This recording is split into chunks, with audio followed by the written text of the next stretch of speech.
Money can't buy love. Part 2. The supper came to an end. The friends decided to go home. Victor called Alexandra over to check it out. With a sweet smile, the waitress went to the table and was about to put the book for payment on the table when suddenly Victor snatched this book from Alexandra's hands. From surprise, she twitched a little. This greatly amused both of them. Victor put down a couple of bills and gave the book to the waitress. "Thank you. I hope you enjoyed your dinner. We look forward to seeing you again. All the best."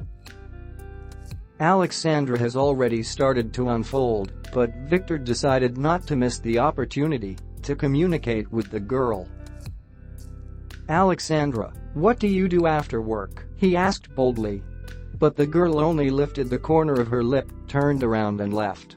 Sergei was amused by this situation. "Look, you decided to go on the offensive. Somehow it turned out badly, friend," he whispered to Victor, barely holding back his laughter. "Laughs the one who laughs last. You will see, she will call herself soon." "I didn't see you swapping numbers." "I left my card." They left the restaurant, and Victor was sure that the call from Alexandra would not be long in coming. The waitress, in turn, after serving and closing the table, went to the administrative room in order to put money in the cashier. She was very surprised by the amount of tips that guests left for her, but nevertheless, she was glad that she had enough money to pay for a dorm room this month. Among the bills, Alexandra found Victor's business card, but the piece flew into the trash can. Returning home, Victor found Alla in the bathroom. She lay in the foam, drank wine, and was far from sober. "Oh, came back," she muttered. "Can I help you collect your things?" Victor asked tiredly. She jumped up from what she heard, that she already poured wine over him. "How dare you communicate with me like that? Who are you anyway?" shouted the girl. "Alla, I don't want to hear anything from you now. Go pack your things and return to your room tomorrow. I'll sleep on the couch tonight." Victor slammed the door behind him, which further angered the girl. She continued to yell, flooded the whole apartment with water and foam, because she'd jumped out of the bath without even wiping off with a towel.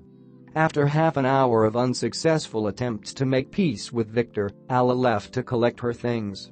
But the girl was so drunk that she fell asleep among a mountain of things. The man showed concern for the girl for the last time, put her on the bed, and he went to sleep in the hall. In the morning, the first thing Victor looked at was his phone. He was expecting a missed one, or at least a message from Alexandra. But apart from messages about work, there were no notifications on his phone. Alla was still asleep, and he already had to go to the meeting. He wrote a note to his ex-girlfriend not to be in his apartment when he returned home, and then left. All day he looked at his phone, and Sergei made fun of his friend. At that moment, Victor no longer thought of Alexandra as the girl he liked. He developed a competitive spirit. He wanted to make sure that in the end Sergei shoved his jokes to hell.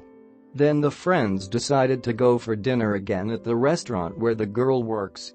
But upon arrival, the administrator said that the girl had a day off. Victor was having supper in a bad mood until he came up with an idea. After dinner, he went to the receptionist and asked for the waitress's number. "No, I'm sorry, but this is a personal number. I have no right to give it out to everyone who asks," answered the administrator. "How many?" Victor asked in a confident voice. "How much?" the guy asked in surprise. "How much do you pay to give me Alexandra's number?" The receptionist shivered a little more, but then wrote the figure of $100 on the paper and handed it to Victor. He took his wallet, pulled out the necessary bill, and handed it to the administrator. "Stay, put it on the table discreetly," he whispered. Victor did just that. The guy copied the number from his mobile and handed it to Victor. "It's a pleasure to deal with you." Victor quite snatched a piece of paper from the hands of the administrator and left the counter. The man was in a hurry home because he was impatient to write to Alexandra. Alla was not at home, but she left an unpleasant surprise behind her, a bunch of broken dishes, scattered things and burned joint photos. Victor had no choice but to call around the clock cleaning. While he was waiting for the cleaning ladies, he independently went through his things, which remained intact. An hour later, 2 adult women came to him. While they were cleaning up, Victor poured himself a glass of whiskey and went into his office.